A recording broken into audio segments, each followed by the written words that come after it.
to break up the massing of the building on the facade, as far as the ins and outs of the facade.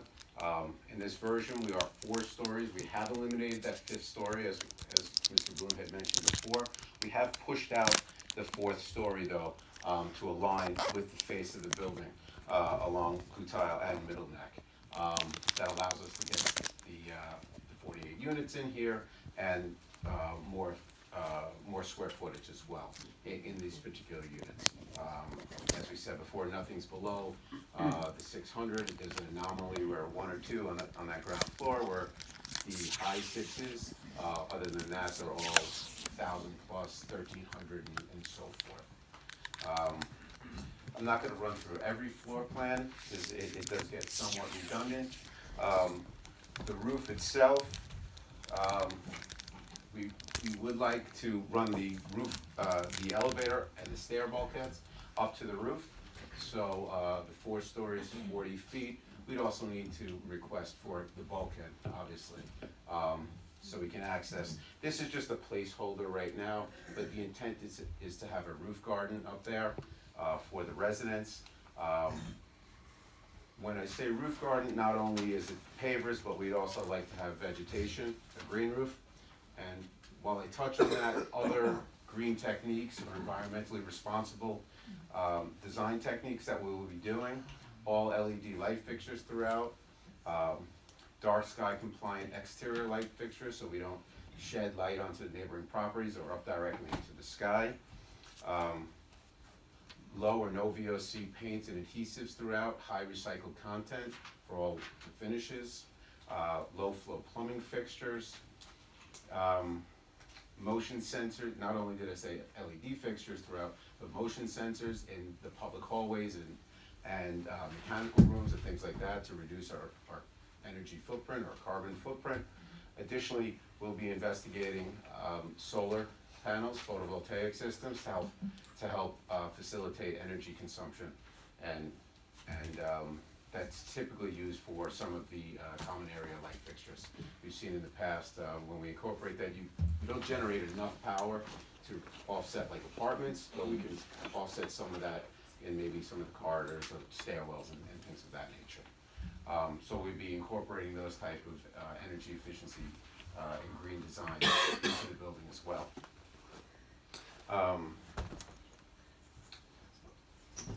As far as incentives, I believe Mr. Bloom, or variances, or however we want to discuss that, Mr. Bloom has touched on the 4 stories and 40 feet, plus the bulkhead, the 48 units. We have 71 spaces, parking spaces right now. Technically, 88 would be required, using the 1 for 1 for, 1 for 1, 2 for 2, and 3 for 3. So we would need a variance on the parking. And certainly we have mentioned a few times that we did reduce, though, 5 stories down to 4, and we had 4 curb cuts previously, and now we're down to 3. Is there workforce housing? The answer is that we will be above density and therefore there will be workforce housing. Yes, and there will be workforce housing that will include apartments of 1,000 plus square feet. Because under the Long Island Workforce Housing Act, you cannot, let's say, take your smallest apartments in the lowest level and say they're my workforce housing. You have to do a representative allocation of apartments for those that will be set aside. In this case, as we are above density, the 10%, 48 units, we would have to provide for 5 workforce housing units. This is intended to, by the way, to be rental. It is not for sale. Everything is rental. It's all rental. That's nice, the superintendent of public works at the penthouse.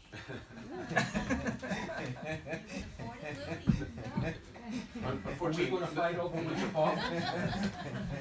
fourth floor. We got rid of the penthouse. 4th floor. Corner unit. What kind of heating and cooling system will you have? We have not 100% worked that out, but I'm anticipating a VRF system, like a split multi-zone, where you have the condenser farm on the roof, air handler in the individual units. Obviously, those would be screened. That Based condensing on, units on the roof. based on That's all the the current code, It- as of right, It doesn't how have to many be units? CUP. 43. 43 as of right without an incentive. That's correct. And what do you wanna go up to? I missed the number. Sorry, what was the question?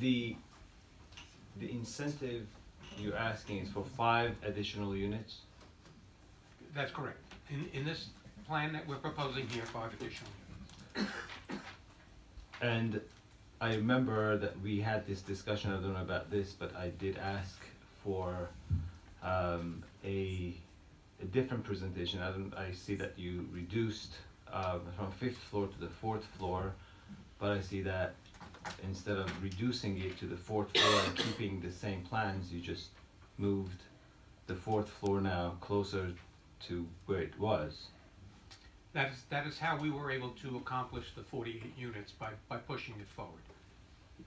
I thought that's, alright, so one of the things that I have required in past, and I think the board wanted it, was to have the 5 feet setback after the 3rd floor, which was in the previous one, but unfortunately the previous one had 5 floors. This one has 4 floors, but has lost that. I think that what that does actually gives the height to look a lot higher. Now, as far as the 48 versus 43 units, I know that there was issues with the curb cut being on Guthile and possibility of it being on Middle Neck Road. I don't know how that is possible. But I don't believe that the setback should be reduced and brought back. I think it should be kept at the 5, and I would like for the board to opine as that as well, but I don't really think we need to really make it as bulky as it has become. I don't see, this is not the rendering, this is just, Right, this is just a flat elevation, correct, You- but your observation is correct. The 5th floor was obviously set back. It was a small area, more of a penthouse, and at that time, the 4th floor was set back to offset some of the square footage, to get some units, move things around. Yes, I did push it back out to the perimeter of the building. So your comment is accurate. It will, to do that will affect the unit count, but we'll definitely take a look at that. And it will reduce the number of units that we'll be able to maintain in the property. So if we go with that path, and if you're requiring us to go back to that path, we will be coming back with something that will probably have less units associated with. By the way, we might, and you know, there's a financial implication to all of this. 48 units is better than 43 units. And so we would prefer to have a greater number of units. But if in fact we are put in position where we are going to be pushing it back and go to 43, at that point, we may not be subject to Long Island workforce housing. And so if we are just under the maximum, which means maybe it's 42, I'm not sure that the client is prepared to now take but they 5 are units. still asking for incentive. That's why we're asking to be incentive. I'm not sure that the client's incentivized to take 5 units Correct. out of the The mix. 4th floor and the height is still an incentive. Well, the 4th floor and the height. Now, with respect to height, and I know we're glossing over it quickly, I believe that we are permitted to have a 12-foot bulkhead for the elevator as code. We may need a 13-foot bulkhead for the elevator so we can get the entire cab up on the floor. But by code, we are permitted to go 42 feet. We're at 41 feet, 40 feet. So even if we were to add that 13 as opposed to 12, we'd still be under. Alright, so you may not have to go to BZA, but I don't think That's correct. you're still asking for an incentive. That is correct. And a waiver, it's referred to as a variance, but it's really a waiver with respect to the parking. Right. I guess to that point, if we go down to pick a number 43 units, whatever it is, the waiver would be reduced from the parking obviously as well. Right. Well, yes, and, As far as the units, how many one bedrooms, two bedrooms, and three bedrooms? I think there are,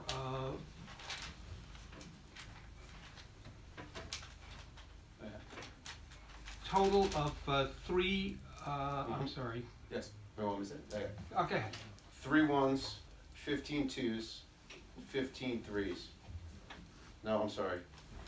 No, Reading there- out- no, I'm reading there it are off, nine- off the floors, sorry. no, there are Yeah. nine, I believe.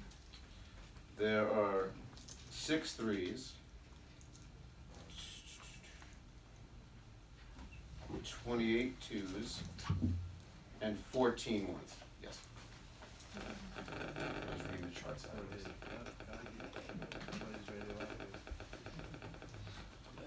Can I ask you a question? Yes.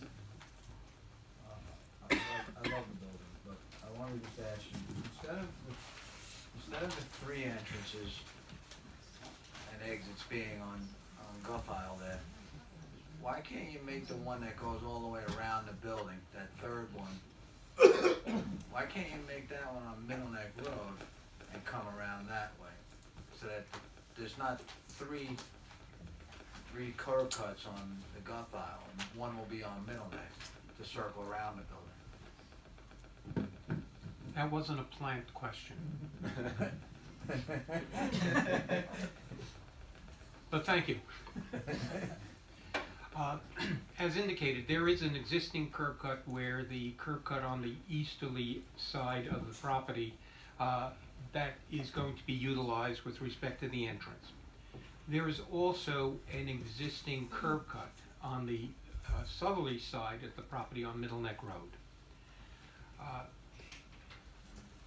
It may be a surprise, but I think some of you would believe I've been doing this for some time. And have been involved with a number of these projects over the course of the years. This is not, meaning Middle Neck Road, it is not a village road, it is a county road. Any curb cut, existing or new or to be modified, so if we took a curb cut which happens to be 12 foot wide and we wanted to make it 15 foot wide, or we wanted to create a curb cut, or just utilize an existing curb cut, must be approved by the county in what's called a 239F application. 239F application for Millbrook Court has been pending for 18 months and still does not have an approval. And there is no change in where the curbs are or the curb cuts are. It's the same curb cuts that have been utilized by Millbrook Court for the past 50 some odd years. And so the county of Nassau does not like cars coming out on a county road. Now, we ran into a similar type situation, similar to Millbrook, but now let's talk to another project which was called the Rose Project, which is the project just south of Young Israel and right next to the gas station. In that situation, that application took 15 years. Now, you're saying, how did it take 15 years? Well, it started out as an application before the board in the village of Great Neck Estates. And there is a curb cut, similar to a curb cut that we have here, on Clover Drive, the side street. The building currently, which is still there, which will be demolished shortly, is on the streetscape right near the curb. There is also a curb cut on Middle Neck Road at the south portion of it, right next to the, what is now, I guess, a Shell gas station. The reason that that project took so many years, and specifically as it related to the curb cuts, was a 3-year period in the 239F application, because the county said, move your building to the front. Do not keep it in the back of the property, because we want you to use Clover Drive and we do not want you to put any additional curb cuts on Middle Neck Road. Great Neck Estates took the position that they wanted the curb cut on Clover Drive closed, similar to closing this curb cut, and wanted the curb cuts to be only on Middle Neck Road. The mayor at that time, David Fox, made many visits with us to the Nassau County Department of Public Works. And they stood fast for a period of over 3 years before finally they conceded to permit us to have the building where we wanted to have the building. There are problems with the curb cut if we were to have it on Middle Neck Road, which are even stronger arguments in this case to prohibit it than in, let's say, the Rose Project. Because the exiting in the Rose Project is at a signalized intersection. So when you come out that driveway or go in that driveway, there is a traffic signal. Even with that, the county was not happy. Here, you have a signalized intersection at Guntile, or what would be the offset street of Steamboat Road and Middle Neck Road. This curb cut is approximately 160 feet from that corner. It is too close to the corner. Exiting this driveway, you cannot make a left turn. You cannot go south. That means cars that would exit this driveway, if it were on Middle Neck Road, would be forced to go north. How do they go south? Well, they're either going to now go onto Guntile and go into the circle and make a U-turn in the circle or in the street, or they're going to go in a westerly direction on Steamboat Road until they come to some place where they can make a U-turn and come back out. If they are going theoretically to Bayview Avenue area, they could take a huge detour and go all the way up to Kings Point Road, or they may want to wend their way through some of the village streets, Wood Road, et cetera, to try to get back to Middle Neck Road or to try to go in a westerly direction. And so on a traffic engineering basis, not a traffic engineer, maybe you should have done something on a traffic engineer, I didn't say that. On a traffic engineering basis, this wouldn't work. Convincing the county that you would be permitted to have a left turn out of that driveway would be impossible in my opinion.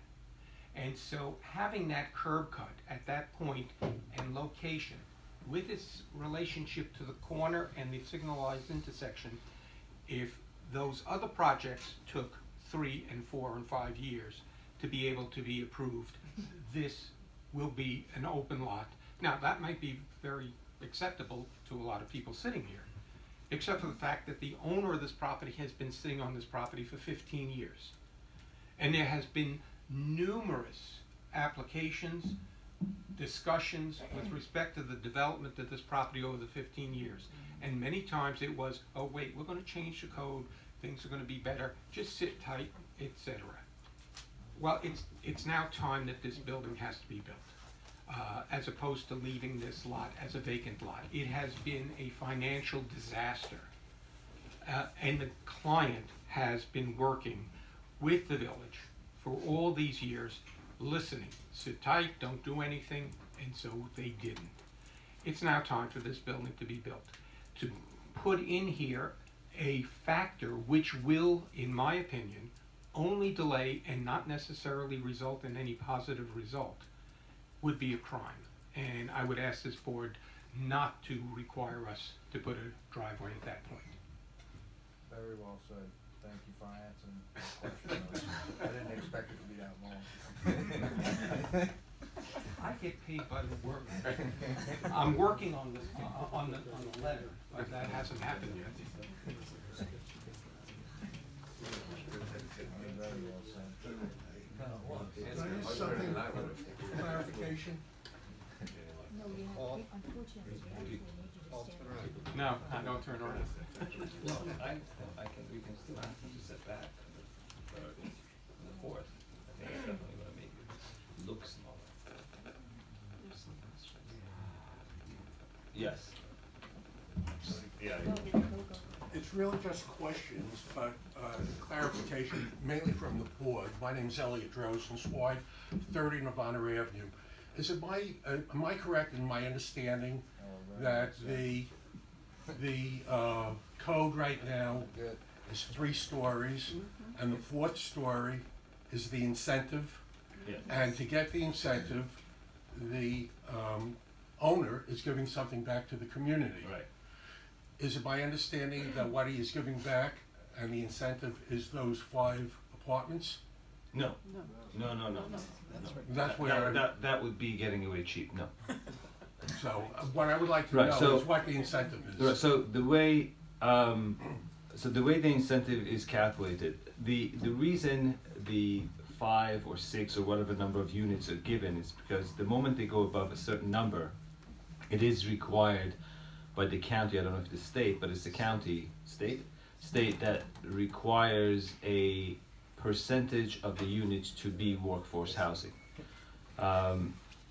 Now that said, I can say that when the applicant asks for any kind of an incentive, the village can ask for, even if they're not going above the number and they're not building as to the max. Let's say if they're supposed to build 43, if they build 42, but they're asking for an incentive, the village can still ask them to provide a certain number of workforce housing.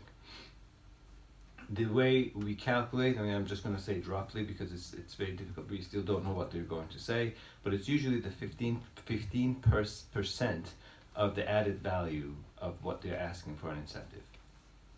So if the incentive that we're giving them, for example, is going to be worth $1 million, they have to pay $150,000 toward a community benefit, or they will do anything we ask them to do up to that amount. And that's a one-time payment?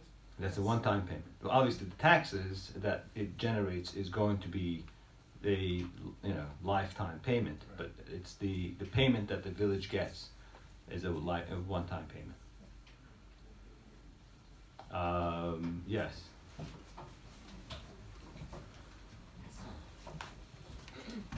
Candy, 7 Garfield Lane. I'm the one last time raised all those car access issue, but now I'm gonna try to repeat a lot of stuff here again because by the time I went back to the zoning book, I'll try to start from the basic because there's the attorney here says something so affluently. Sounds like everything has a reason. You can't have access here, you can't have that because time do not allow you. Basically, my opinion is that this site, you should never build something like this. If you would allow me to say that. People working on this site 15 years, like the gentleman has been doing that. But unfortunately, one of the site across my street, which somehow not in your term, in the earlier term, has been, I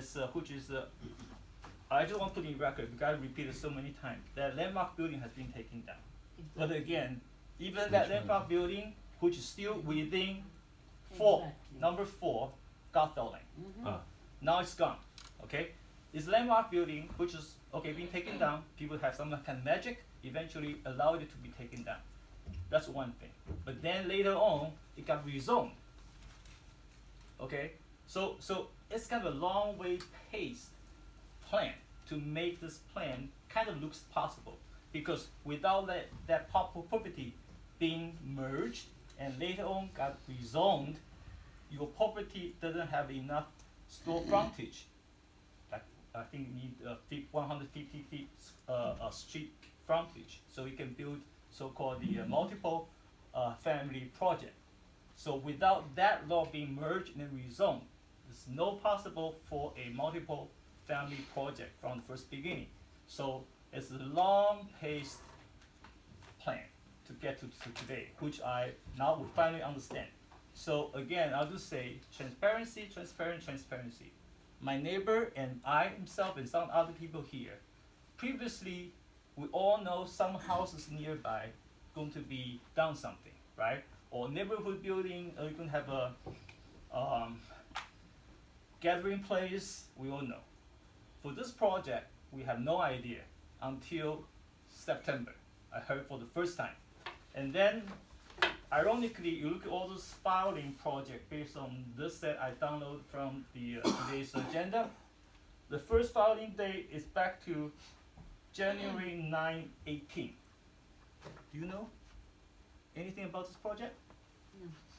Does anyone know about this project? Which one? This one, 777.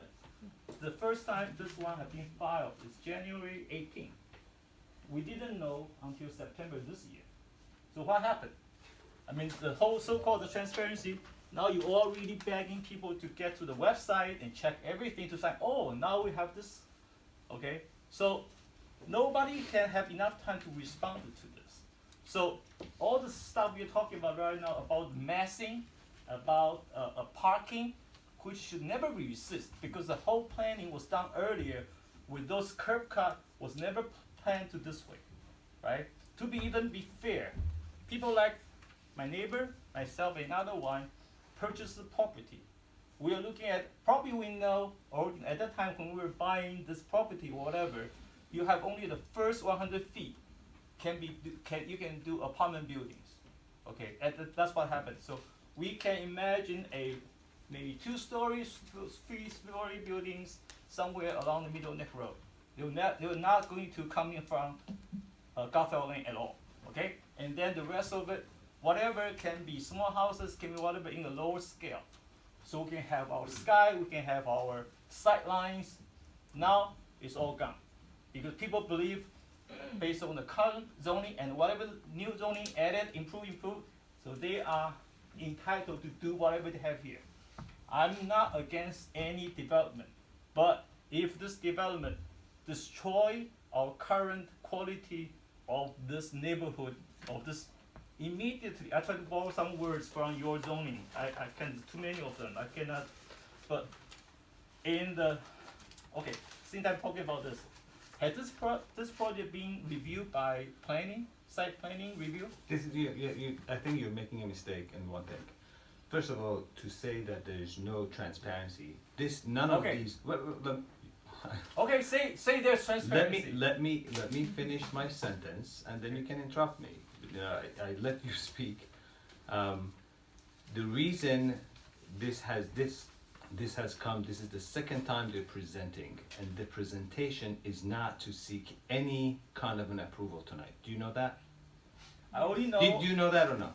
I only read this. Do you Okay? know that? I do not know. This one Okay, comes so I'm with letting you filed know. to DOB. So it doesn't Filed matter, to building but it department. doesn't. But you have to realize one thing. Okay. If they come in and the building department says to them that your plan is not ready for approval or even presentation, it gets sent back to them. They have to do whatever it needs to be done. They bring it back. If it's still not up to whatever it needs to be done, Good. it's going to go back to them. Good. So you're talking about transparency. It's not going to be presented to the public if it's not acceptable even by the building Good. department. Right. So now that it has come to a point that is acceptable to according to the current codes that exist, it has come already twice. This is the second time they're presenting. And even today, they're not seeking for any approval. This is a presentation to bring you, your neighbors, and everybody else up to what we have seen, so you see the same thing. Sure. Okay? Yes. So as far as transparency, this is the first time I'm looking at this. Second one. No, this is this This is the first time. Okay. This Sorry, is the I- first Let time. me explain No, why I so, say no, that. so no. So when you say You're looking at this particular plan. this particular plan particular is the rendering. first time I'm looking at it. The other time we looked at it, it was 5 floors. It was not the right thing. We looked at it. It was, even then, it was just to present to the public, for public to see what's coming through the chute. Yes. Now we've seen it. We're discussing it. There's no reason for you to start accusing this board of not being transparent when I'm we're not trying to saying this inform board, you. I'm saying this whole village things. What's because this whole these- village thing? We're transparent. We're showing you what we're trying to get done. Or it's not even what we're trying to get done, what the applicant is trying to get done. And there's no need for coaching, Rebecca. She's not pushing, but you're yelling at him. Am I not used to it? Can I? It's I Am I don't- not used to it? I don't think anyone's yelling. You are. Okay. not realizing. Okay, that's fine. So this is the first time that I'm looking at it. I'm not only one talking about transparency. If you remember, you have. That's okay, you can talk everybody about here transparency. Talking about That's transparency. okay. All right, I'm so not what- the only one. Thi- Okay. We're talking about this. Go ahead, what are the other No, issues? I think We're not talking to you yet. Let her finish, let him finish. Let him finish. Speak from here. If he's saying that when this was filed in January. I thought, Rebecca, I thought you said no one can speak from there. Why wasn't it? He's saying why Right. wasn't it addressed for open Wait for for discussion? it. Alright, Sorry. doesn't matter. Why Let was people there a talk. I delay?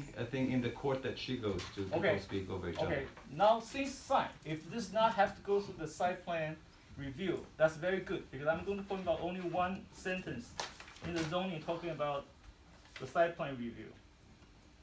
Where do I have it? I understand. Okay. Can I just make one You thing go ahead clear? before I find my spot. I just wanna say, this board didn't change the zoning over there. I know. The I already said. previous- I already the said that. previous board- I already said Okay, that. I didn't know, I'm sorry, I didn't hear you, I'm just making it clear to the public that this board didn't change the zoning, the previous board changed the zoning, and if I remember correctly, it was based on a study that they had paid, whatever engineering firm it was, that the stores were being empty, as people had said earlier, and they were looking to shorten the business district down. That was my recollection on why they changed Right. the zoning. So, If I'm okay. wrong, No, you're right, and I apologize, tell you, but- one of the things we try to do, and many people who are sitting here were opposing it, if it would have gone through that rezoning, the first floor of this building would have been a commercial, not a residential. True. That's fine. Only within the But first we know, 100 feet. what? Only within the first 100 feet. No, at that the time. first At floor. that time. The At that first, time. well, 20, if 20, you would I'm have, talking if 2014. we would have changed the zoning, the first floor would be commercial, and the other three would be residential. So that would decrease the density as well. I just But want that did not happen because I people want were to opposed. say- Not your market I want criteria, to. I it's want your to. That's comments. okay. Jenny, you I know, want to he say can that- talk for I himself. want to say that so Be people- respectful, so please. there's a record. People know what I'm talking about because few of the people understand zoning and rezoning. People only see that building got taken down, and when they become merged and become one. Sir, residential you zoning. direct Okay. this way. Okay, I'm going to talk about this while you guys we can all understand in the plain language in the site plan review. In considering and reviewing site plans, the planning board shall take the consideration the public health, safety, and welfare, the comfort and convenience of the public in general, of the residents, of the proposed development, and of the immediate neighborhood in particular, and may prescribe such appropriate safeguard as may be required in order that the neighborhood, the result of this action shall, to the maximum extent possible, further the expressed intent of this chapter and the accomplishment of the following objective in particular. Then I'll name a few. The first thing to talk about is the proposed traffic thing, okay? So, it's a dead-end street. It's just that simple. I don't really care you happy to tell me you reduce the exit from 4 to 3. You still have 71 car coming from getting off Gotha Lane. What the difference is. And also, I'm not the site right next to the public work. Interestingly, the public work site going to be developed also, right? If you go back to see the East Shore Road, Middle Neck Road upzoning exercise, which failed, but at least in that study, those two sites are considered together. Actually, that project we see as an example as a study, nothing coming off Gotha. They're all coming off Middle Neck Road. I was just saying, true, there might be an obstacle on the way for them to get approval, but in reality, that's not an excuse for you to think about all those welfare things for the immediate neighborhood. You should try all your best to see whether something can be incorporated all together for this two sides, eventually coming from Middle Neck Road, and maybe you do need a traffic light somewhere. So both sides can take advantage of that. Again, that's just my suggestion, because you cannot really drop 70-some cars into Gothard line versus we have how many houses? We have 14, 12, 12, 12, okay? and this the most, the narrowest cul-de-sac. It's okay. No, that's fine, that's fine. At the mic. She didn't say anything. There are 12. She said there are 12 houses. Okay. You will talk about it. Yeah, Right, yeah. well, okay. So okay, so my issue is this. I'm not against development, but you can't just think about you need to get 48 units or you get to 43. Oh, if you don't give me 48, you're not going to have a workforce house. That's kind of threatening us, okay? This is not the right way to say that, okay? I'm an architect. I also work for developer, okay? We hire attorney to do all kinds of stuff, I know. This is not the right way to do, okay? So, and also the funny thing is that people focus on the number of units, but actually it's very misleading, unfortunately, which is the truth in all the suburban zoning that we seldom use the terminology FAR. Okay, but the funny thing is that in the whole zoning, FAR appears in the definition. Okay, FAR is a more appropriate way to talk about the massing. The FAR gives you the overall square footage, you add it up, divide it by the lot size, you get your FAR. So that's very clearly define your massing. But the way we look at number of units is very misleading because you can have 48, it can be all three family, a three bedroom, as long as you can fit it. Or it can be all one bedroom. That doesn't give you a physical number to describe the massing. So the massing here is basically, they try to maximize it because they have a 60% coverage that they have to be covered. Then they just times 4 story, then they just then that's what they got. They work with that, try to have the best efficiency of units, and that's what they want. Okay, so that's how they do it. But then what happens is that you came out a scale issue right away. People talk about the setback here, but how about this side? This is a much wider street. You should focus more on the private street, but they don't, right? So I did the stupid drawing, cannot compare with this. I did it quickly. There's something,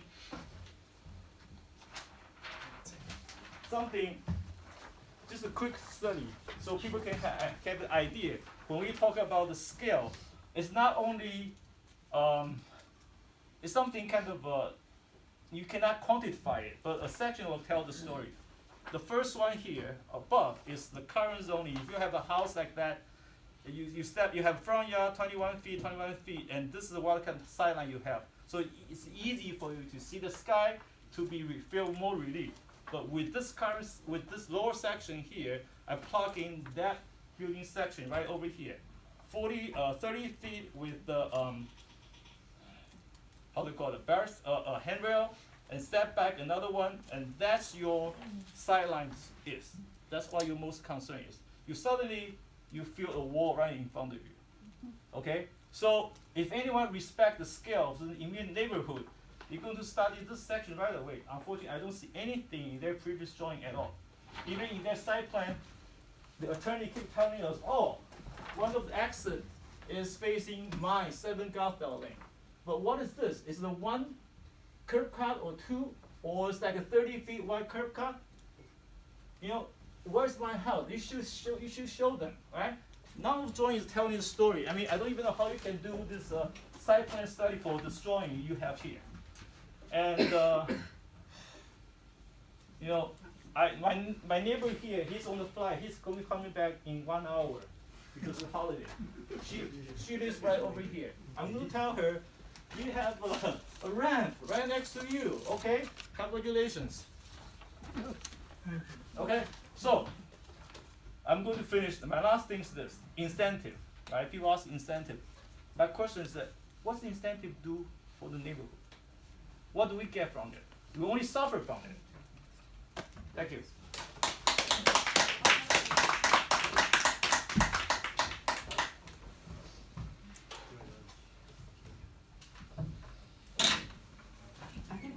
trying to say, Rebecca Rosenblatt Hilliard, I think what he's trying to say, and doing a far better detailed job than I would, is that your job is to protect the homeowners who are already here. Your job is to protect the residents here and make sure they don't sacrifice for someone else's profit motive. And I think you have to be careful with this, because an incentive zone doesn't mean that somehow the people on Gutile Lane or any street near Gutile Lane will profit from this building in any way, that it will improve other people's lives. I do have to say, I think the building is beautiful, and I think it would be beautiful on the Long Island Expressway. I think that you would have room for all the entrances you need. I think that it's not the building, its location is the problem. It isn't because we don't like what it looks like, or what its amenities are, or whether or not Paul's gonna live there, and what apartment he's gonna get. I happen to have relied on Parkwood Pool my entire life, and back in 1964 when it was built, the assumption was that no one in the village of Great Neck would need to have a pool. And there's a reason. Well, I think I got that list. Where is that list? We have 3 pools so far since 1964. One on Red Brook Terrace, one in Arundel, and one on Old Pond. We have 3 pools in the entire village of Great Neck since 1964, and there's a reason. But that's not the only reason. Here's my other problem. You know, of course, the pools don't have to dump their chlorinated water somewhere when they get cleaned out, and I don't know that anyone's talked about that. But my big deal, my really big deal, is this. And I don't know why you as a board don't have this and I do, or 9 other people in the room do, but you don't. It's the U.S. Geological Survey done by the Army Corps of Engineers in conjunction with Nassau County Department of Public Works, and it's titled Hydrogeology and Extent of Saltwater Intrusion of the Great Neck Peninsula, Great Neck, Long Island, New York. And what you'll find when you read these 40 pages is that if we have overpumping of our fresh water supply, we get saltwater intrusion and wells get shut down.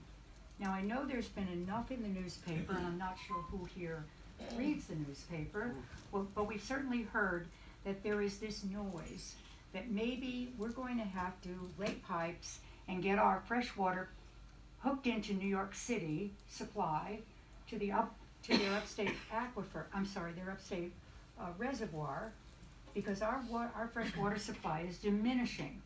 So when you put a pool in a building like this, assuming the pool you need more apartments, so take the pool out for starters, because the pool takes our fresh water. The pool causes overpumping on our freshwater wells. I don't hear any discussion in this environment about the water. The pool is a big problem here. Never mind, we've already discussed the problem with access to the property and whether or not there are going to be enough parking spaces, which we know there aren't going to be. You also have all these curb cuts in the wrong places. Gutile is a tiny street. We're talking about something that is just barely a street. It doesn't have adequate width. It's a nice, quiet street, and you want to make it impassable like East Shore Road. It is a horrible location for this. I don't know how to say this to the architects. It's a beautiful design. It's just in the wrong place. It's not just the parking. It's not just the water. It's not just the swimming pool. It's not just whether or not we're going to have to bend this curb cut this way or that way, or which roadway they're on, or how long it'll take to get approval. This is in the wrong place. That's the only problem. And as for, what was it called, Paul, what did you call it? 239F, county law. How is the Mashadi Community Center on Steamboat Road getting their curb cuts if it takes years for approval? It's a religious institution and they're allowed. It's a county question. I'm not a county. Well, it's okay. I did understand you, Paul, to say it's a county because it's on a county road. So if it's on a county road, then it would seem to me that the same 15-year delay would apply to the Mashadi Community Center. I don't think it does. No one's even mentioned that in regard to the Mashadi. We're not mentioning that. And you know, when everyone comes in, it's like you. I hope you means the applicant, not the board.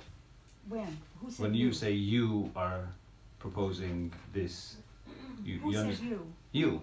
No, I didn't. Okay. Yes, you You did. said you said you, I didn't say you. Right, but Okay. anyway, so I So think no, that you have to 239 understand that the is a applicants county are, road right. that has a problem with curb cuts, and they delay you anywhere from what I understood, and I believe, Paul, anywhere from 3 to 15 years they delay you, so I'm wondering how the Mashadi Center is Right, ever so gonna get built. put it this way, if that is going to resolve the issues, I can talk to the county and find out why things are Thank taking you, long. yes, so Thank the you. issue is not the curb cuts on the county road. The issue is that this is a project in the wrong place, a beautiful project in the wrong place, and the swimming pool just makes it over the top. And we don't give incentives. I'm in sorry, order- 1 second, how many gallons are in the swimming pool, roughly? I'd have to calculate. Just roughly. Anyone has a swimming pool? Make it a saltwater pool. I was thinking of How many gallons are in a swimming pool? Okay, How many people Brian, actually have their own swimming pool? Brian, can you All those just in Google, favor? just on an average swimming pool, how many gallons of water? Well, do you know the dimensions of the pool? Oh.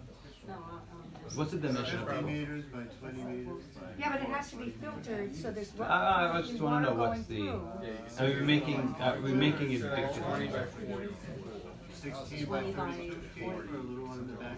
Is it bigger than Parkwood? And what's the dimension? This is probably a lap pool, so maybe it's 5 feet deep.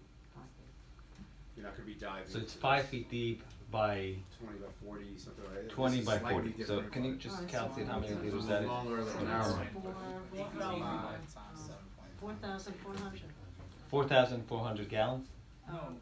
Well, no, that's square, That's cubic feet. Okay. So now you have to do that. One of the engineers here. 30,000? Over what I found on Google. 30,000 what? Gallons. 30,000 gallons. Okay, so how often does But- that water have to be Well, changed? let me just say one thing. During the summertime, our water authority uses 9 million gallons a day. So I don't think 30,000 gallons is gonna do much. I don't think you have any idea what you're talking about. No? No, you wanna ask the water authority. I That's was something I this was board the does- water no. authority. The water Okay? authority needs to No, tell you. Rebecca, The water Rebecca. authority needs to tell you whether or Rebecca, not Rebecca, saltwater intrusion will Rebecca, result. I I'm was- saying to you, whether saltwater intrusions will Rebecca. result from one pool after another being approved by Right. this board. This How will many be the pools? second It's one. Rebecca. This is not the first one. It's 6,000, 60,000. You know, I'm sorry. Make You up say all the you don't numbers you want. understand. No, you don't. When you say I don't know, I was part of the water authority, and this was discussed many times. Okay, so when you're talking about I don't know, I think I would probably just rephrase that. But I would- regardless, okay, you're entitled to your opinion, but not to your facts. Someone else is waiting to speak. So what I'm saying overall, in Right. summary, beautiful project, in the wrong place, Okay. intrusive on the people on Gootile, impossible on that corner of Middle Neck and Gootile anyway, and the water use is over the top. And you can do the calculations you want, but I am now officially here asking for the calculations on not just how much water goes in the pool, but how much water has to be filtered through the pool to keep it not stagnant. And when the pool is cleaned, where the chlorinated water goes, and when you're all done with that, the issue is the parking.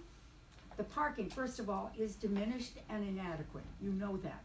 The curb cuts are ridiculous, and the pool takes it over the top. But, you know, as I say, put it somewhere else, and I'll be Okay. glad to move in. Thank you. Thank you. Daniel Namdar, I reside at 1 Turtle Cove Lane, Great Neck, New York, 11021. I live in Great Neck, I work in Great Neck, and I play in Great Neck. I go to the restaurants, I hang out in Great Neck. I think developments like this are essential to the revitalization of our village. I don't think we should stand here and make minor points like swimming pools, and I don't think those are things. I think we should come together and see what we can do to support development like this, and see what we can do to get these things off the ground. If we're not letting developers, giving them incentives to build buildings like this, our town's not gonna stay as a warm Great Neck. It's gonna go down, you know. So, so again, revitalization is extremely important to make sure that our village doesn't become dilapidated and stores aren't empty. So I think It development. already is. I think development is a good thing. So again, I think we should come together and get over the hurdles of a small swimming pool in the basement and minor setbacks and try to get these projects off the ground. I think the board as a whole isn't doing enough to incentivize developers to develop. A 4-story building being developed is not going to make the developer rich in any way. I think if you want to incentivize developers to develop more, I think you need additional incentives. These incentives are nowhere near what's needed to get these projects off the ground. Thank you. If I could just interject to actually answer your question correctly. The actual dimensions of the pool are 8 feet by 50 feet at 4 feet deep. That equates 8 to, feet by 50? yeah, so it's a lap pool, only 4 feet deep. That equates to 12,000 gallons. Not 12,000 static though. Listen. I mean, it doesn't stay, the water in the pool doesn't stay the same, it filters. But it's There's filtered. more. Okay. There's more Rebecca, water. I think I would encourage you to do a ask. Is Fred here? Oh, no, One of the I can make engineers that. here can actually give you a quick crash course on pools. Okay. Hi, how are you? Brian Nabavian, 2 Ramsey Road, Great Neck, New York, right off Baker Hill. I lived in this town for 20 years. I work here currently. I'm 25 years old. A lot of my friends are working too. They're earning money. Eventually want to starting their own families, and we're looking for places to move into in Great Neck in different locations. And I believe that this location is very. I think it's an actually great location. It's near a lot of synagogues that people attend.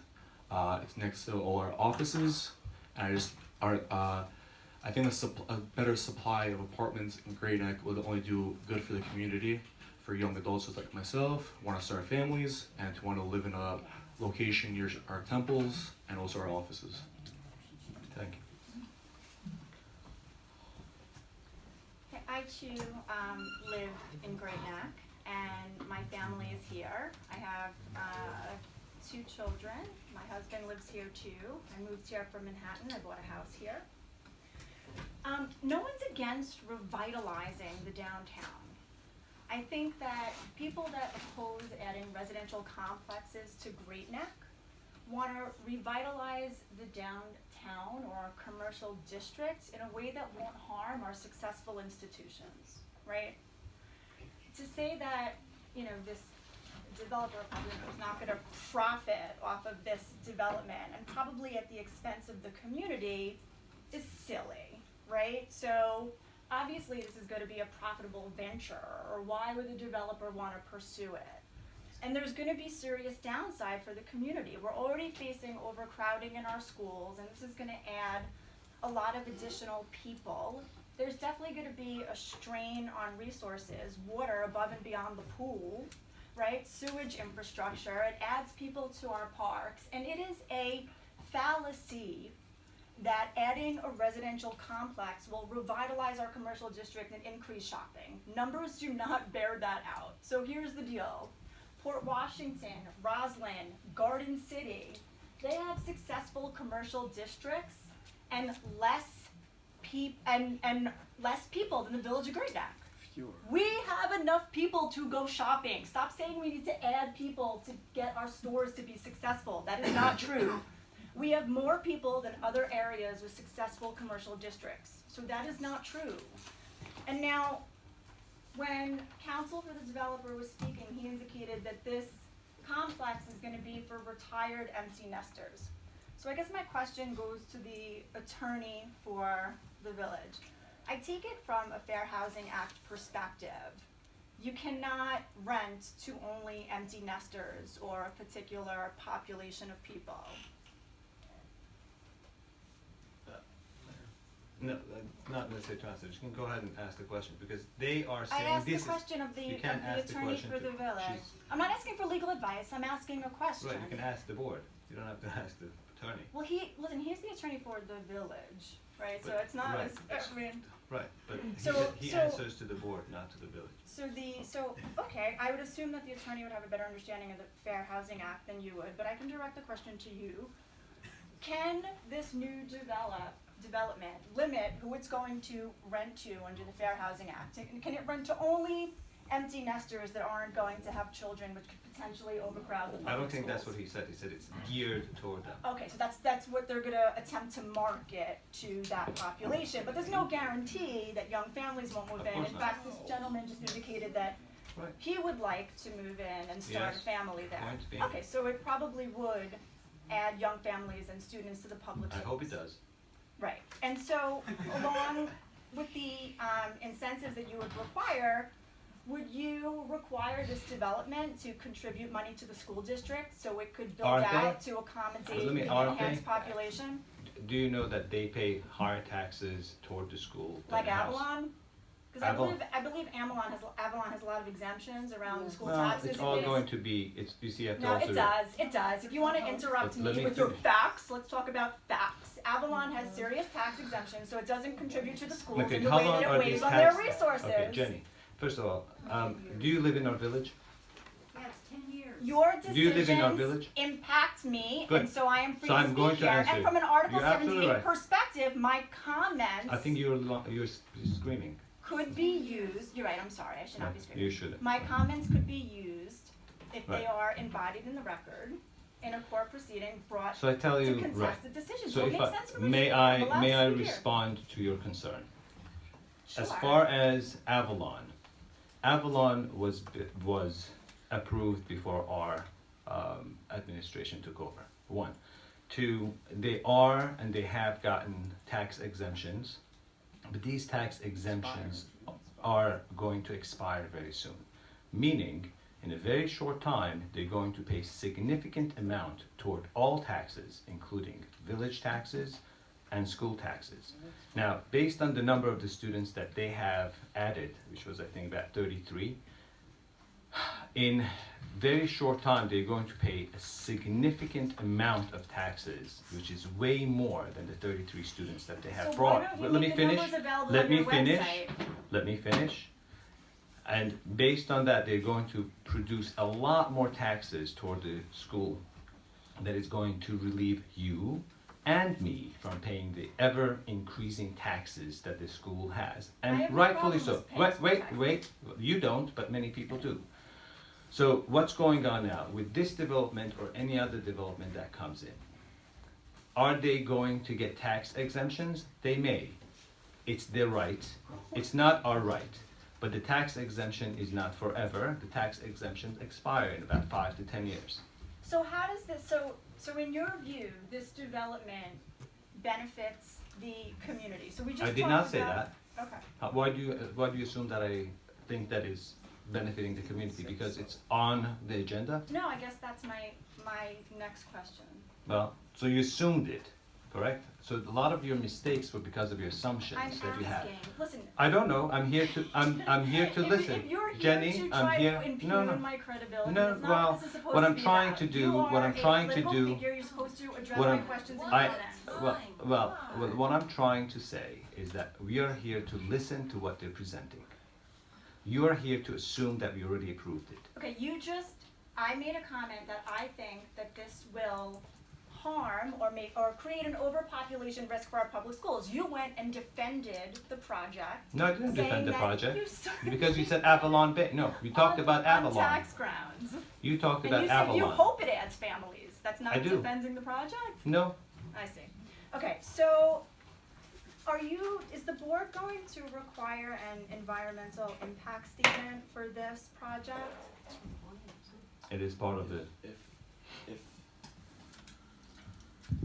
If the project were to be determined under secret to be a type 1 action, such a environmental impact statement would be required, no matter what, depending on whoever the lead agency is.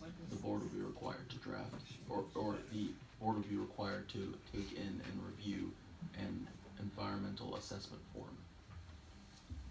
So, it's a yes or no question. Is the board going to require an environmental impact statement I think for we this answered the project? question. It's a yes or no question. I did not understand the answer. Did anyone here understand that answer? No. You can repeat the statement. It's a yes or no question. The State Environmental Quality It's a Review yes Act. or no Okay, question. you're not here to, okay, you It's- don't need to it's- answer that question. Okay. What, you can't answer it?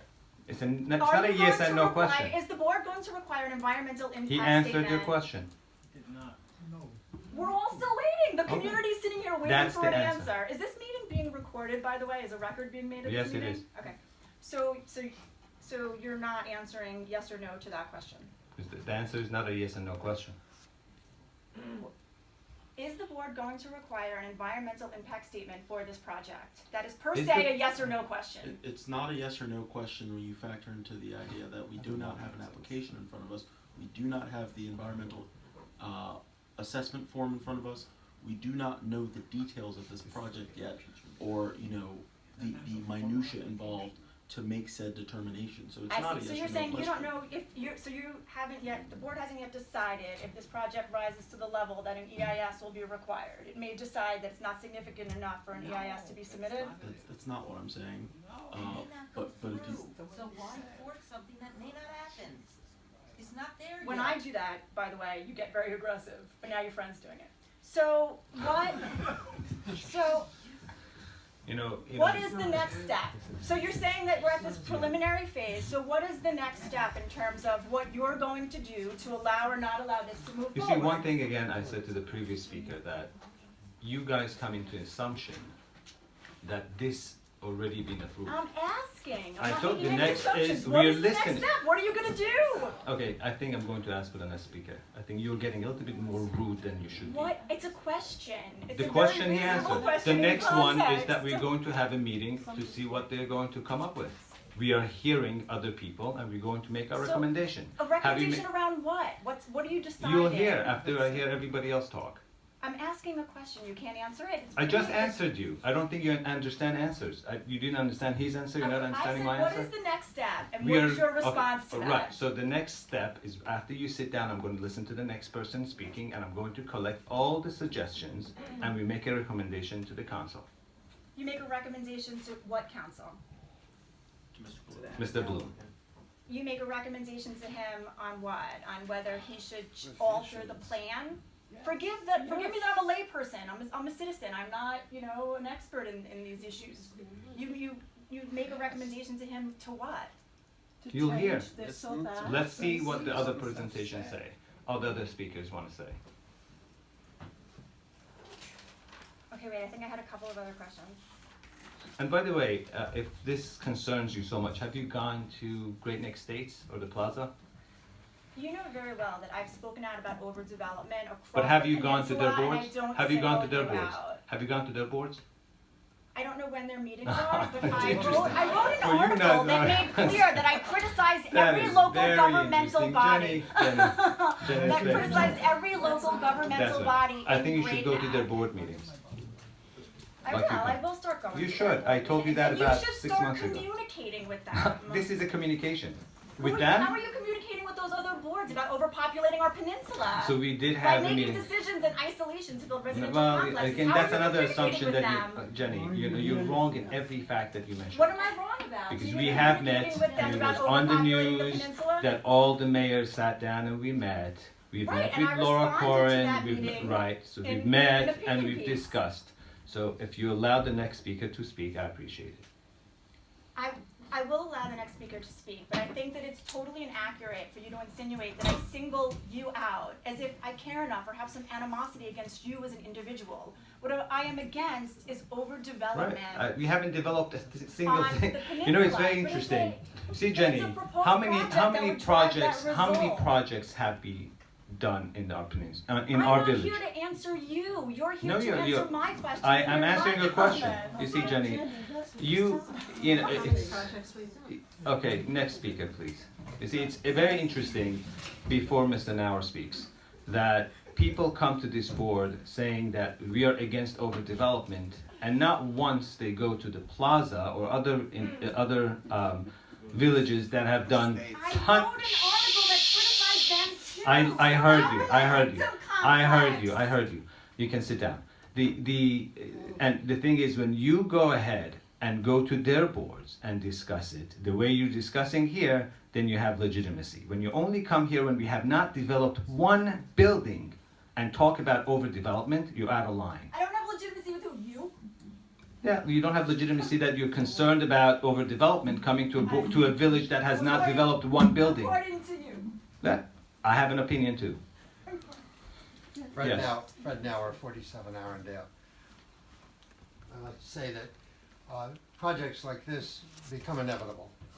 People who want to develop their land for whatever reasons, and I think, as you well know, it's the board's obligation and I think duty to protect those people who live around them. Particularly in this house, this project right here, as people have said, Gut Heil, and I've called it Gut Heil for 30 years, and my wife lived there, so I'm not going to the new pronunciation. It's a very small street. Having the access parking lots coming off Gut Heil is really bad, and Mr. Bloom made a very eloquent presentation, but if we just go a few blocks south, we find a apartment building on the corner of Arundel and Middle Neck Road, where the access is right off and on Middle Neck Road, right near a light, so I don't think there'd be any problem if you wanted to get that. And I just wonder, you know, perhaps 4 stories is too big, and I understand, Mr. Mayor, that what you've said, that sometimes if you get 4 stories, you can get concessions and other benefits for the village on that, and of course, that's you're up to you to decide. But 3 stories might be a little easier for the people around there to take and to swallow. It is a small street, and there are small houses on it. I know I felt when they put the house on the corner of Arundel and Middle Neck, we protested against it, and it was 4 stories to begin with, and we did get it down to 3. Possibly through our works, or possibly just the way it happened. But I would hope that you would consider, my main point is to consider what the people on Gut Heil are facing, and do what you can for them within the limits that you're allowed. I will do that, but I want to mention one thing. First of all, they're asking for extra units. This is a presentation. The board has not granted them the extra units. The board has not granted them the 4th floor yet. This is a presentation for the public to hear. What do they get if they get a 4th floor? And this is what we did with, what was the other place? Millbrook. Millbrook got the 4th floor, but they did not get increased density or any incentive for increased density. The reason they did that is because they wanted to get larger units. The board decided that if they're not increasing density and they're getting enough units and they're okay, they conceded not to get the extra units. We were happy with the presentation and we gave them the floor and they gave the incentive for that floor. Now, if we tell them to go ahead from 4 floors to 3 floors, it is going to make very, very small units. One of the things that I have heard is that many people that would like to downsize from Kings Point, even from Great Neck, would like to go to an apartment that is larger than 600 or 800 square feet, because someone who lived the entire life in a house is going to have a very difficult time adjusting to a 600 or 800 square feet apartment. So they are proposing to also keep those empty nesters that would leave otherwise to other areas, to keep them in Great Neck close to their family.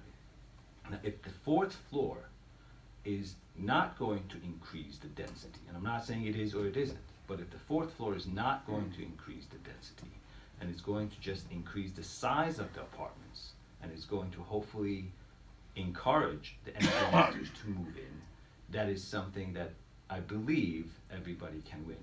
I personally don't like, and again, we haven't gotten to the point to vote for yes or no. I don't like when the 4th floor is at the same level as the 3rd floor, because I don't like the visibility. It becomes extremely close, and even if the road was wider, it gives that claustrophobic feeling. And I believe if you push it back a few feet, 5, 6, 4, whatever that is, it reduces the height, at least what the height would appear to be, or the feel of the height. Again, this is a presentation. We are here to listen to you, Jenny, and everyone else who like to discuss it. But again, this is just a presentation to bring everybody up to where we are and see where we're gonna go from here. Well, that's what Is it that's- going to be, are we going to have more development? Yes. Are they, and again, something that people need to understand, for people that believe they're lay people, need to understand, is that people that have a land also have a right. If you have a property and the zoning allows you to build, they come to us, if they're not asking for anything, we can't tell them not to build, because it's their right, and their right cannot be taken away, at least not yet in America. And I'm hoping that will never happen. But our right, our job is to protect the neighbors, it's also to protect the landowners, and it's also to protect the taxpayers. If we can do that, and I can assure everyone here that we're doing our darnest to be able to do all of the above. But you also have to know, you can't always have the cake and eat it too. We are doing whatever we can to make sure that this project and other projects that will come through the chute soon will provide everything we can get and have the least amount of negative impact on the village. But to say to stop building, period, especially in one village, is nothing but ridiculous, because that's not gonna happen.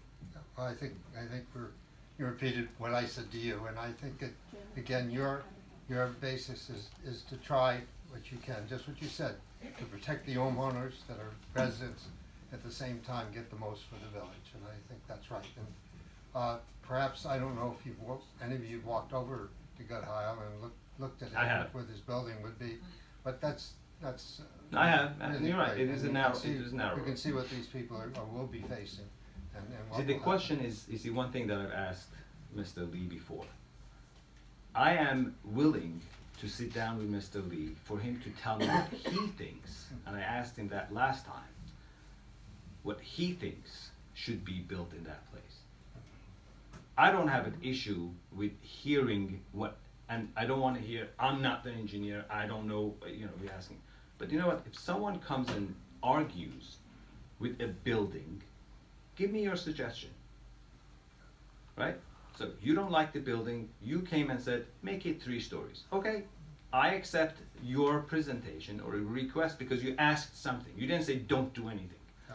The previous people said, don't do it, we don't want any more building. Well, that's not gonna Well, happen. that goes back to your argument that these people have a right to do something on their land within the limits, and it's up to Well, your judgment. within the zone. To see There's a what code, you and that's, get. right. And as far as Jenny's question is whether you're gonna take it, thing, the question is, if it's necessary, you will, if it's not, you won't. And I think we face these many times. It may sound stupid, but that's the thing. Some projects require taking it before, some do not. And we Yeah. have faced that many times. I think that's what his answer. That's your answer. Thank you. Thank you. Yeah, can I just make one observation? You know, people are saying what kind of profit he's gonna make, which really nobody's really business what kind of profit this man is gonna make or not make, but he's sitting. As long as he gives half of it to the village, we'll pay. No, hear me out for a second. In 15, maybe 20 years, he's lost money on this property. He has nothing on this property. And again, I'm not for or against anybody. I'm just merely just pointing out my observation. For 15 or 20 years, he has lost money on this property as far as I'm concerned.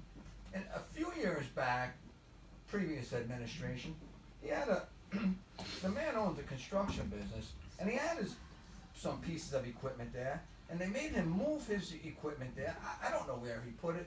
I don't know if he's renting another yard somewhere, but he had a commercial piece of property that he was allowed to put commercial stuff on, and the previous board made him move it. And then there's the aspect of, okay, you're gonna build this thing. I don't know, this thing looks to me like a $2 million project. Forget about what the architect is getting and the lawyer is getting. I don't think this guy's grandchildren are gonna see a profit on this thing. That's just my observation. I hear you. So my name is Brad Finkelstein. I'm a lifelong resident of Great Neck, hopefully a future resident of 777 Middle Neck Road.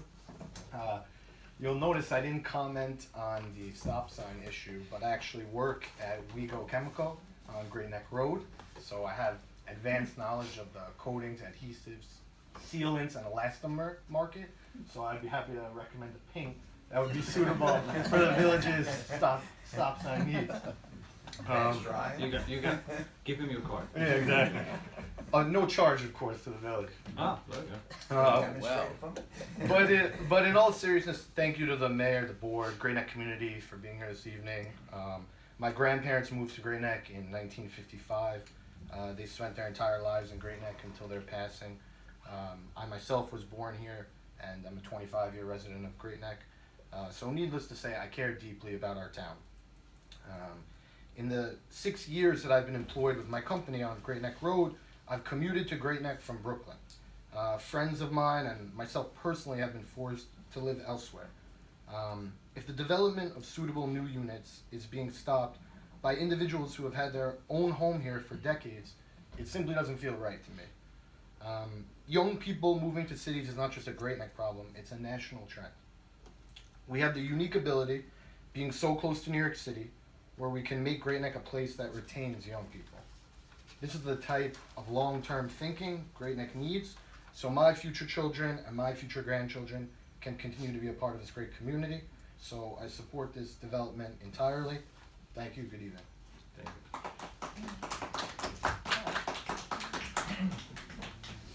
Okay. Well, I'm going to be really good tonight. I've been here since 1961, and I know Mr. Bloom has known me, how many years? 40 over? Maybe 3.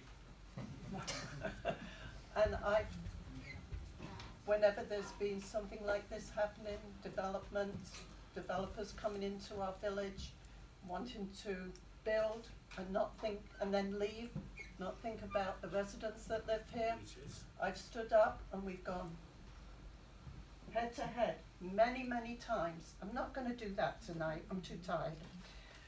But, first of all, just a few questions.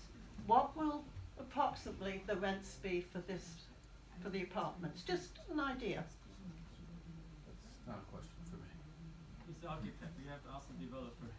I don't know. Have we any idea what the rents will be? It seems to me these are going to be luxury apartments, correct? What was that? I mean, I don't know the answer to Well, that. that's sometimes a question that Right. we ask, what Right. will the rents be? Right. Because if this is gonna be luxury apartments, and the whole idea was that we want to retain our young here, we want them to stay here, how are they gonna be able to afford the rents? Right, so I think he mentioned in the beginning that this apartment is actually geared toward the empty nesters. Empty nesters. So there again, when we wanted to encourage apartments, affordable living for our young, this is certainly not going to do Well, it. this one is also, you also want to keep the people that are going to graduate, the kids from colleges and moving out, to stay and not to move out. Yes, And you the also have to young realize, people. it's becoming extremely expensive and unaffordable for people that are empty nesters to really stay in the big houses. I So what understand, I happens? have a house, I'm Right. doing it. So what happens? They want to move to an apartment that is larger, understand and that's so. We are talking about this project. We will have other projects that are smaller units that are going to be Well, geared that, I toward. just found it strange that when we were trying to promote apartment living for the young to stay We will here, do that and also. we might approve this. I'm sorry to say, the building itself, while I know Louis says it's beautiful, Rebecca says it's beautiful, it's a nice building, but like Rebecca said, it's not in keeping with our village look. It's like I don't even know almost if like an this is not office this, building. but this is not a rendering. What is it? It's just a sketch. This is not a rendering. When we get the rendering, we can discuss that, but this is not a rendering. Well, why show us this? It's, That it's puts just lot a of us sketch. off. This is a sketch. Okay, well, that puts a lot of us off. It's a rendered elevation. Right, it's Okay. a rendered So elevation. now- But it's not the rendering that she is discussing to have the colors and the look Why and it the has shape. a color? You I don't just need a think- little, you just need to read so you can know. Can I finish? Okay, so the first time I don't know who came the first time, remember? And they showed us a rendering, and it looked pretty good. 3 stories, commercial underneath, 2 stories above. And we kind of said, that's not bad. We could kind of settle for that. Now we've got something completely different. So that, if it goes to 4 stories, across the road, Oxford Plaza is 3 stories. And we did fight long and hard. He wanted to go 4 stories and we said no, and he kept to the 3 stories. Now if you stand there and look at that, big block, 3 stories, is pretty high. You want to add another story across the road, even higher, which means then the next building that's going to be built, probably on the corner of North, they want 4 stories. Okay, Mr. Bloom said about the foot traffic. I think Mr. Bloom said it about the foot traffic. It would encourage people to shop there and to go to the courtyard. There's only a pizza place there at the courtyard. I don't know what they go there for. And I think there's a real estate company. So when Oxford Plaza was presented here, on the premise that the foot traffic, people will shop there, right in the old village there. It never happened. Never happened. You asked for a suggestion. Travel agent. We have to downsize it. I don't know where the people that are going to visit, or the families that might visit, even empty nesters will have grandchildren coming, or children coming to visit, especially on the holidays. Where are they going to park? Have you thought about parking? And you want a suggestion? Why can't we have, like Kensington, you know, those duplexes? They look very nice, they've got little patios, they're only 2 stories. They're over $1 million right now, they're selling for, so it's not like downsizing the neighborhood. Why can't we have something like that? Why do we have to That's have not the these zone. glass buildings? Because the zone is 4 stories. But we don't have to have it, it's up to you. No, it's not up to me. If the zone allows 3 stories, they're allowed 3 stories. But can't you have to be able to persuade and listen to the residents that say, we don't want 3 stories even. We'd like some, you said make a suggestion. We're Right, making it. I'm listening to your suggestion, but we also have to realize that there is a law. It's not, the reason the board makes a code, a zone, is because we are making ourselves to abide by those laws. The only people that can change the law, or I should say the only board, is the Board of Zoning. Now, we have set the code to allow 3 stories, a 4th story being an incentive. You don't have to have that incentive though. You may be right, you may be right, but we are here to listen. And I heard, and I think someone else said that they'd rather 3 stories, but we have to see what we get with 3 stories, what we get with 4, and I'll see what happens. It's not going, by the When way, you say what you get, what would you get? I don't know. Some I parks, don't know. Some benches on the street. I don't know. I have a little garden. You That see, doesn't Jenny, last. Jenny. No, I'm not Jenny. I'm sorry, Jean, sorry. Oh my God. They have to. $100,000 doesn't I don't last know, long. but you know what? I don't know what we get. This is a presentation. But let's do the incentive, because even if they gave 150, how long does that last us? What can that Okay, buy let's see. for I all don't- the okay. residents I- compared to what they will have for 40 years down the road, still renting? You know what? I heard you, and you know what? You also have to realize that even if we say that it's going to be 3 stories, we cannot decrease the number of the units. So they could make some studio apartments for. Whatever it is you want to call it. Yeah, They maybe can, but we smaller. can't. You see, they can, but we can't force them. And they can't force us. You're right, they can't, but there's a law, and there are codes. There's a zoning code, and Three stories. the zoning code allows for a certain density, Mhm. and they can get that in 3 stories or 4 stories. So let's tell them to do it in 3 Okay, stories. I If heard. they have to have, but the building has to be changed. I mean, That's yeah, not the nice rendering. That's building, okay. but not for them. All right. And Okay. you have to think of those residents. Yeah. You mentioned Millbrook Court. They don't have a little street with houses. I heard you, but that's not going to change the density. Okay. Okay. This is Jenny.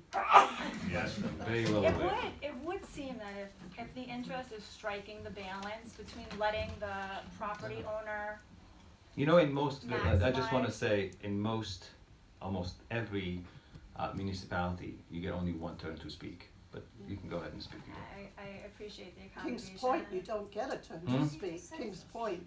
No. But yet we are considered to be the ones that are not transparent. Oh, no. Don't go to Kings Board of Point. Education. What be? Rebecca, don't let me start now.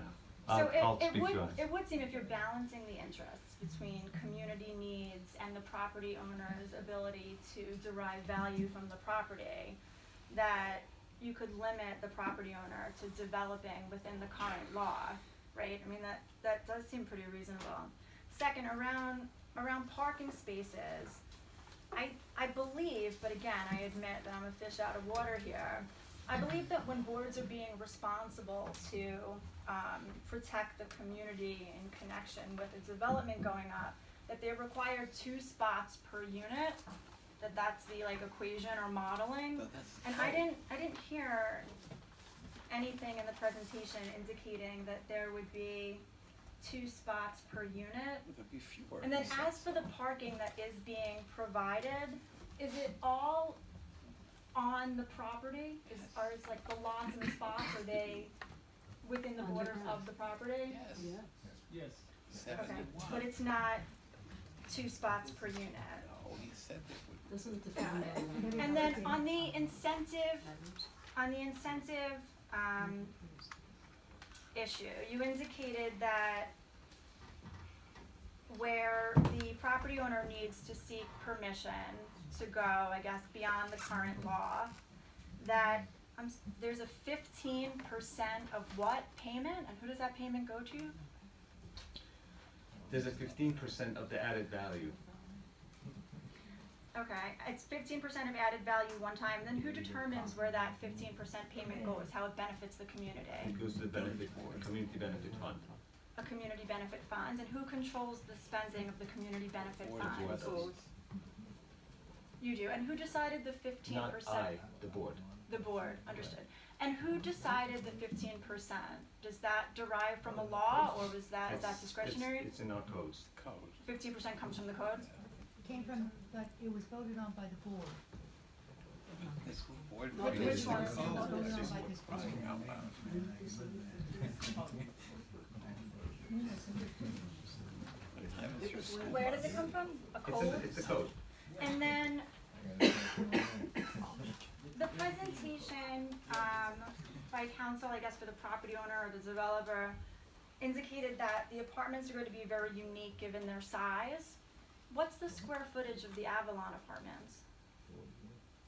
You don't know? Go look it up. It's on the website. They don't have to know that.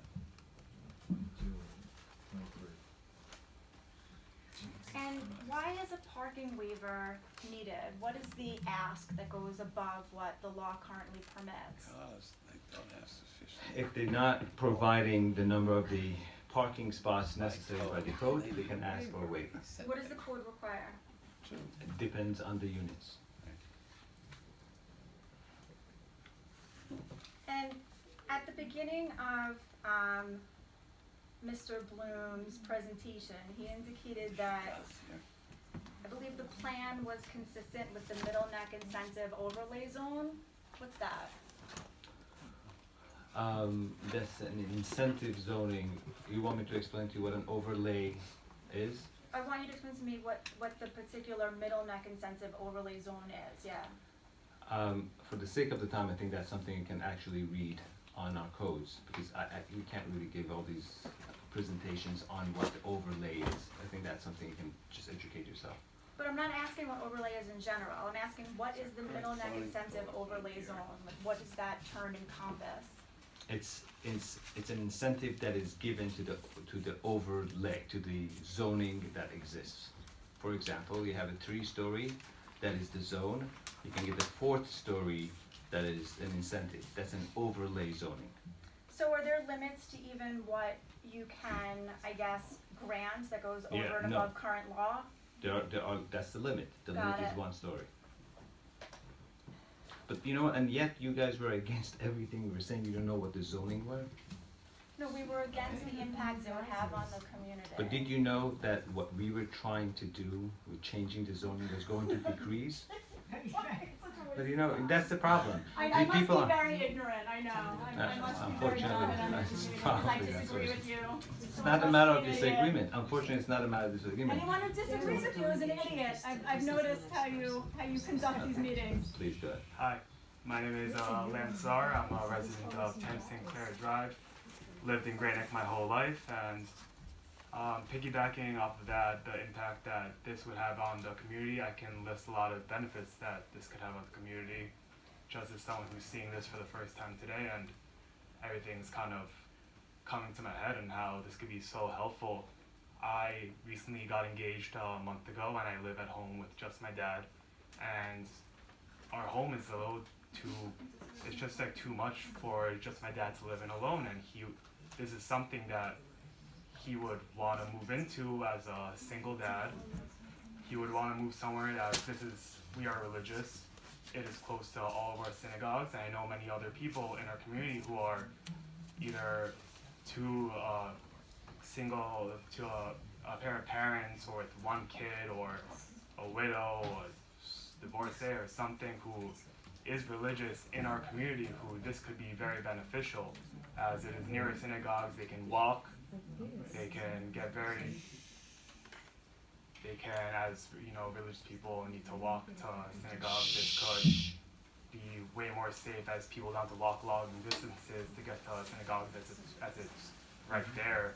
And although, like, I understand that this is would be considered something of a luxury apartment, and that may not appease to everyone in our community, but there are people in our community who are looking for something like this, and they are community members too, and they need to be thought about as well in order to keep a whole community. We need something for people who want to live in a more luxurious building, and some people who may not want to, or can't afford to.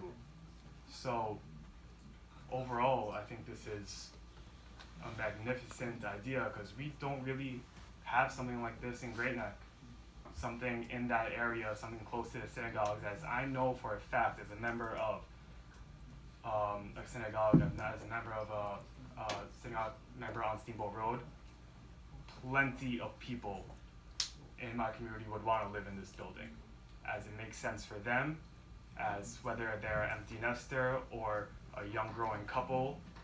This I see again, as to benefit the community.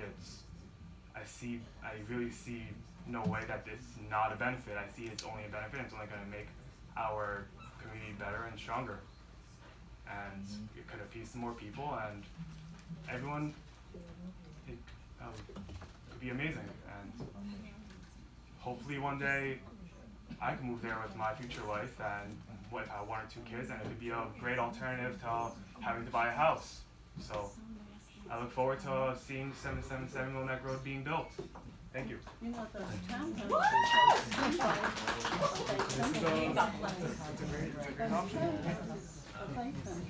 Yes, Amy Glass again, Hampshire Road. I just wanted to start off by saying I pretty much agree with absolutely everything Rebecca Gilliard has been saying. I feel that this is not a bad project, but it's a bad place. It's something similar to the developer who wanted to build the assisted living on Hicks Lane. We did determine as a community, that was simply not an appropriate location for that project, and that project, as far as I know, has been scrapped.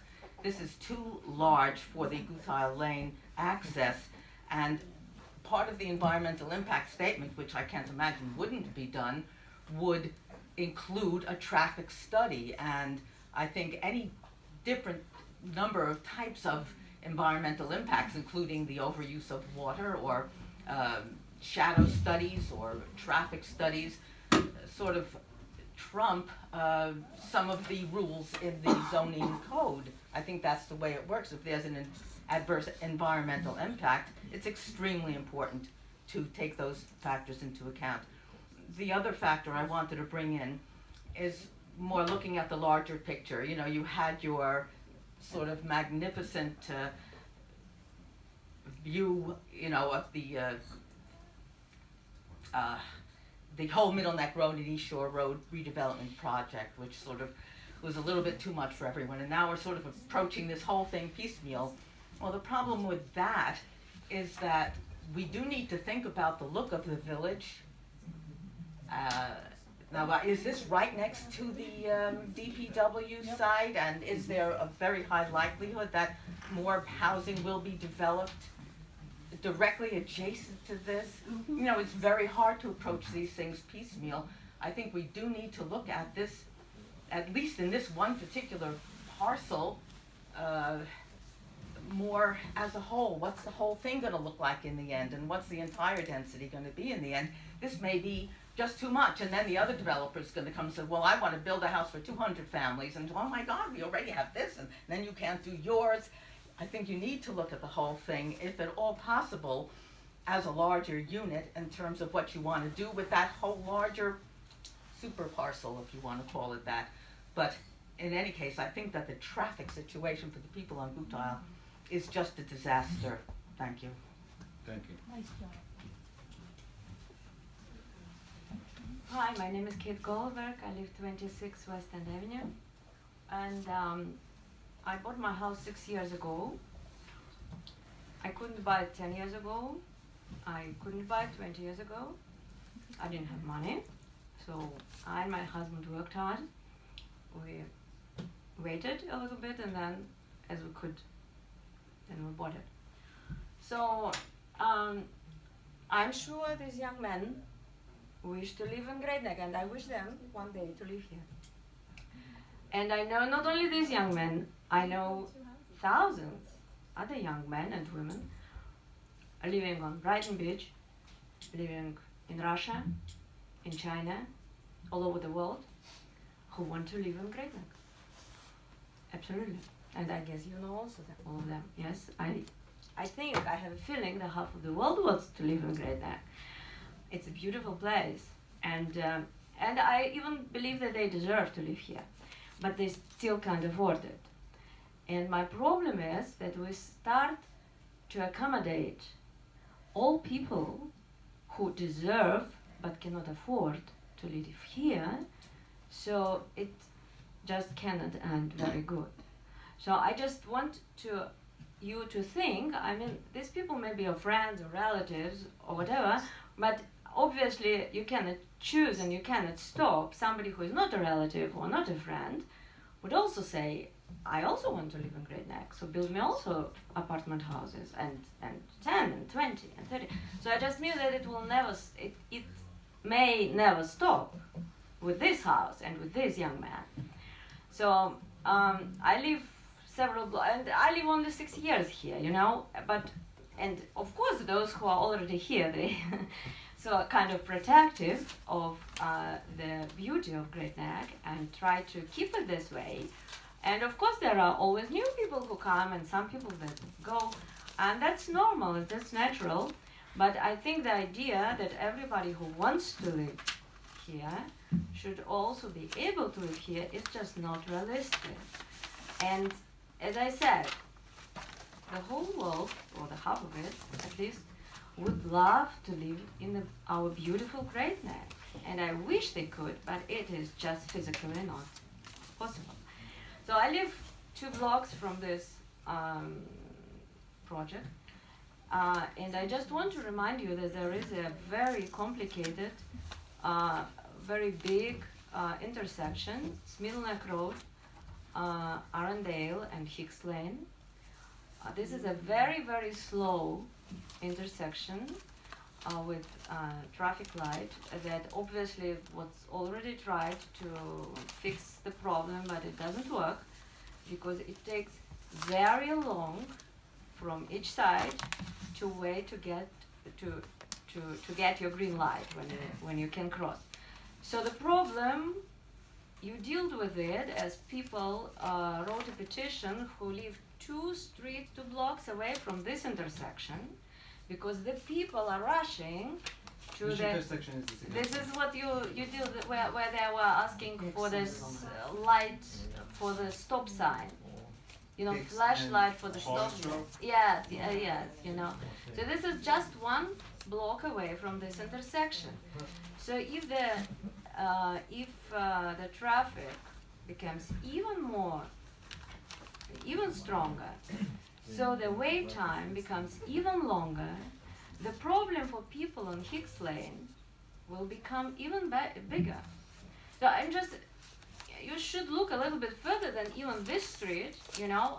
There are people who live on the Getty Street, I don't live there, but I use this Hicks Lane and Middle Neck Road intersection all the time. And this is already a very, very busy intersection, very long, it's unreasonably long.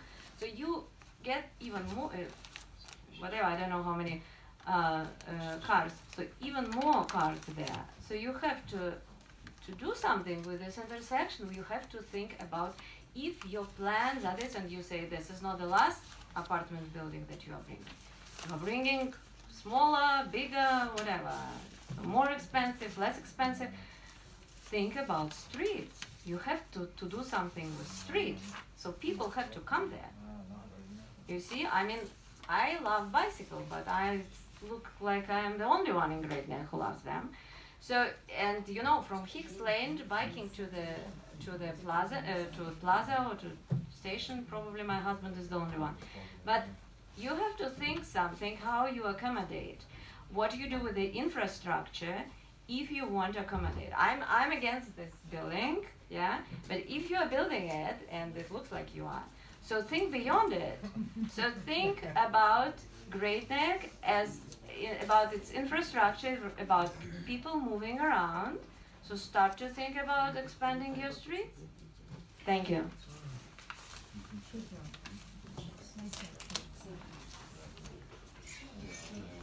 I just want to say a couple of things. One, Middle Neck Road is a Nassau County road. Hicks Lane is a Nassau County road. We're not expanding either of the roads. Nassau County can if they wish. As far as we are building it, none of us up here sitting are building this development. Our job is to listen to the developers and decide if this is something that is going to benefit the community or not, and this is something that is according to the code or not. So just to clarify that it's not the developers, it's not the board of trustees building these buildings or coming up with a suggestion of where these buildings should be. We're listening to what we have to do, and we're going to decide if it's going to be built or to those specifications. Yes. But you can't refuse them building because it's right, they're right. That's what I said. Morton Young, 9 Arundel Avenue. How about Arundel Avenue? It's a country road or? Yes, it's a country. Good, thank you. When I first look at this picture, I like it. I have a house, I have 4 kids, and unfortunately, they are moving out. Why? Who are Why are they moving out of Great Neck? working, studying, so they are moving out like most people here. Kids are moving out, Going to college? going college, getting married, whatever. So I think this could be my alternative, but my first impression is, gee, I can't afford it, right? And the way the board talk about it seems it's about to approve, and until I like this one. But I'm here, my friend Ken Lee. Let me disclose myself. I know this guy Ken Lee for a couple of years. My daughter and his daughter attend the same class. And I don't know how many previous speakers they have some relationship with the builder or not. This is not my concern, but I have to disclose. I know Ken Lee, so I feel bad. He live in the area, and his house could be, the value could be cut in half, and their day would be miserable. No sky, no stars, no moon. So every day they wake up, they walk out the house. We have cars. The only thing they can see is the building and a lot of cars. 71 parking space, and plus could be a lot of car parking on the street in surrounding area. So again, the building is good, but it's not in the right location. That's my idea, my concept. Okay. And talk about the traffic. Let me go back to my Arundel Avenue. I live right next to a Granite House. A lot of people, I don't know how they get their driver's license. When they pull out one parking lot, they didn't stop. They didn't look around. And a lot of cars waiting to left turn from Middle Neck to Arundel. People, they don't know how to turn. So the traffic there is always there. So couple weeks ago, when the weather was good, I woke up a little bit early. I stood there 8 o'clock in the morning. I find out the longest wait time was 6 minutes to make a left turn. On Because which one? Arundel and the Middle Neck. Make a left turn from Allendale to Middle Neck? No, left turn from Middle Neck to Arundel because the middle school, high school there. So according to one of the school teacher or whoever, they said around 400 kids, they have to come from Arundel either way to the school. So 6 minutes, I was counting the time. And when people, they got a relief, they got a great, they make a turn to Arundel, so they speed up. So, gee, I'm free, so I can drive at 50 miles per hour. So, and I believe when this apartment built, like my young friends, I believe 24, 25 years young, my kids may be in the same school, same class. So, I believe there will be even more traffic that time. Right, so that is my opinion. Nice building, wrong location. Thank you. Yes, I'm Rosita Brani. I live on 5 Gotham Lane. I've been there for the last 17 years. And the biggest concern for us is the parking from our street. We have the narrowest cul-de-sac in Great Neck, maybe. And I invite you, the builder himself, tomorrow, just come to our street and try to make a left to catch the train in the morning.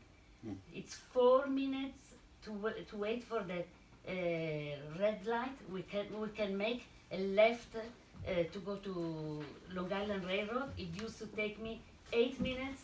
Now it takes you 13 to 14 minutes to get to the Long Island Railroad in the morning. I wonder how this car wants to come out of a driveway and go to work in the morning. How can you possibly think of 44 cars, let's say 30 of them going out and waiting in a row? You immediately create a gridlock there. That is not possible, it's not safe. I have 8 grandchildren always in the streets together with the other kids in the street. Oxford Plaza has an entrance on Middle Neck Road. Probably they will have to do the same thing. There's a bus stop? There is the bus stop a little higher up after the bus stop turns to Steamboat, yes. It's a horrible area. and for us, that it's such a narrow, it's exactly across the street. It's the distance from here to where you're standing, the Gotthard Lane. And to have a 4-story building 40 feet high, really it kills our view, the value of our property, and please consider also the safety of this tiny street. Thank you.